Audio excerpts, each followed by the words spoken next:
பல் இல்ல அங்க டென்டல் இம்ப்ளான்ட்ஸ் மூலமா பல்லு கட்ட முடியுமா அப்படின்ற கேள்விகளும், டென்டல் இம்ப்ளான்ட்ஸ்னா என்ன, அது எப்படி இருக்கும், யாருக்கெல்லாம் இம்ப்ளான்ட் பண்ண முடியும் அப்படின்ற சந்தேகம் நிறைய பேருக்கு இருக்குங்க. இதை பத்தி கிளியரா இந்த வீடியோல நம்ம பார்க்கலாங்க. வணக்கம், குரவக்கல் டென்டல் கிளினிக்ல இருந்து நான் டாக்டர் பவித்ரா. இன்னைக்கு டென்டல் இம்ப்ளான்ட்ஸ் அதை பத்தி இருக்கிற சந்தேகங்களை பத்தி நம்ம இந்த வீடியோல தெரிஞ்சுக்க போறோங்க. டென்டல் இம்ப்ளான்ட்ஸ்னா என்ன? டென்டல் இம்ப்ளான்ட்ஸ் பாத்தீங்கன்னா ஒரு செயற்கையான வேறு மாதிரி இருக்குங்க. நம்மளோட பல்லுல பாத்தீங்கன்னா பல்லோட தலைப்பகுதி வேறு பகுதின்னு ரெண்டு போர்ஷன் இருக்கும். இது பல்லோட தலைப்பகுதி நம்மளுக்கு வாயில வெளியே தெரியக்கூடிய விஷயங்க.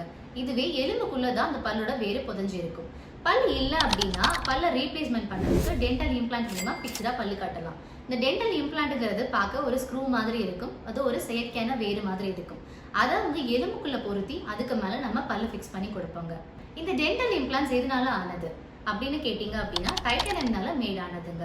இந்த டைட்டானியம் மெட்டீரியல் பாத்தீங்கன்னா நம்ம உடம்புல ரொம்பவே பாதுகாப்பானது. இது பயோகம்பேட்டபிள் மெட்டீரியல் அப்படின்னு கூட சொல்லலாம். இது நம்ம உடம்பு கூட ஈஸியா அடாப்ட் ஆகக்கூடிய மெட்டீரியலுங்க. நம்ம உடம்புல வேற ஏதாவது சர்ஜரி பண்றாங்க, அதாவது மூட்டு வலி இருக்கு, பிரச்சனை இருக்கு, அங்க சர்ஜரி பண்றாங்க, இல்ல கையில பிராக்சர் ஆயிடுச்சு, இல்ல நம்ம அங்க சர்ஜரி எல்லாம் பண்றாங்கன்னு பாத்தீங்கன்னா அங்க யூஸ் பண்ணக்கூடிய பிளேட் வந்து டைட்டானியம்னால மேட் ஆயிருக்குதுங்க. இந்த டைட்டானியம் பிளேட்ஸ் நம்ம யூஸ் பண்றதுனால உடம்புக்கு ரொம்ப பாதுகாப்பானது. இதனால நம்மளுக்கு எந்த பாதிப்பும் வராது. இம்ப்ளான்ட்ஸ் யாருக்கெல்லாம் பண்ணலாம் அப்படின்ற கேள்வி நிறைய பேருக்கு இருக்கும். டென்டல் இம்ப்ளான்ட்ஸ்ங்கிறது வந்து ஒருத்தருக்கு பல்லு இல்லை, ரொம்ப வருஷமா பல்லு இல்லை, அந்த பல்லை கட்டணும் அப்படின்னா கூட அவங்களுக்கு இம்ப்ளான்ட்ஸ் மூலமா பல்லு கட்டலாங்க. இன்னும் சிலருக்கு பாத்தீங்கன்னா பல்லோட சொத்தை ரொம்ப ஆழமா போய் பல்லோட ஃபுல் பகுதி அரிச்சிருக்கும். அதாவது தலைப்பகுதின்னு சொல்லக்கூடிய போர்ஷனை ஃபுல்லா அரிச்சிருச்சுனாக்க அந்த பல்லை காப்பாற்ற முடியாது, அதை சேவ் பண்ண முடியாது, பல்ல எடுத்துக்கோங்கன்னு டாக்டர் சொல்றாங்க அப்படின்னா அந்த பல்லை எடுத்து போட்டு நீங்க டென்டல் இம்ப்ளான்ட்ஸ் மூலமா பல்லு கட்டலாங்க. வாயில இருக்கிற மத்த பற்கள் எல்லாமே பல்லு ஆடிட்டு இருக்கு, இல்ல இன்ஃபெக்ஷனா இருக்கு, அதை காப்பாற்ற முடியாதுன்னு டாக்டர் சொல்றாங்க அப்படின்னா நீங்க அந்த எல்லா பல்லும் எடுத்து போட்டுட்டு இம்ப்ளான்ட் மூலமா நீங்க பெர்மனண்டா பல்லு கட்டிக்கலாங்க. ஒரு பல் இல்ல அங்க இம்ப்ளான்ட் பண்ணிக்க முடியுமா அப்படின்ற கேள்விகள் உங்களுக்கு நிறையவே இருக்குங்க. ஆனா இம்ப்ளான்ட் பண்ண முடியுமா இல்ல பண்ண முடியாதான்றது மொத்தம் இந்த 5 விஷயத்தை வச்சுதான் நாங்க உங்களுக்கு செக் பண்ணி சொல்ற மாதிரி இருக்கும். அதுல முதல் விஷயம் என்னன்னாக்கா மீசியோ டிஸ்டல் வித்னு சொல்லக்கூடியது. முன்னாடி பல்லுக்கும் பின்னாடி பல்லுக்கும் இருக்கிற இடைவெளி தான் மீசியோ டிஸ்டல் வித்னு நம்ம சொல்லுவாங்க. அதாவது நம்ம இம்ப்ளான்ட் மூலமா ஒரு பல்லு கட்டுறோம் அப்படின்னா இந்த வித் கரெக்டா இருந்தா மட்டும் தான் நம்மளுக்கு அங்க பல்லு கொடுக்க முடியும். ரெண்டாவது விஷயம் என்னன்னு பாத்தீங்க அப்படின்னா பக்கோலிங்குவல் வித்னு சொல்லக்கூடியது. அதாவது எலும்போட அகலத்தை செக் பண்ணி பாக்குறதா இந்த விஷயத்துல நம்ம பாக்குறது. நம்ம புதுசா ஒரு இம்ப்ளான்ட் போடுறோம் அப்படின்னாக்க எலும்போட அகலம் கரெக்டா இருந்தாதான் அங்க இம்ப்ளான்ட் நம்ம பொருத்தி மேல பல்லு கொடுக்க முடியும்.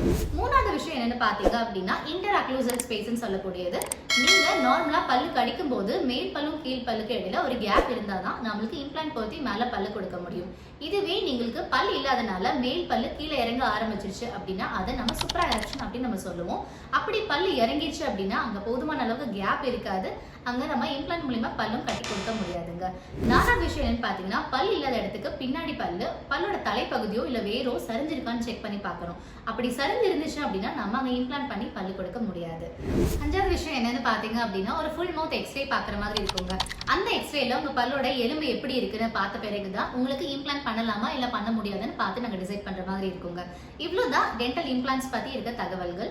மேலும் உங்களுக்கு இம்ப்ளான்ட் பத்தி டவுட்ஸ் இருக்கு அப்படின்னா கமெண்ட் பாக்ஸ்ல கமெண்ட் பண்ணுங்க. மறக்காம நம்ம சேனலை சப்ஸ்கிரைப் பண்ணுங்க.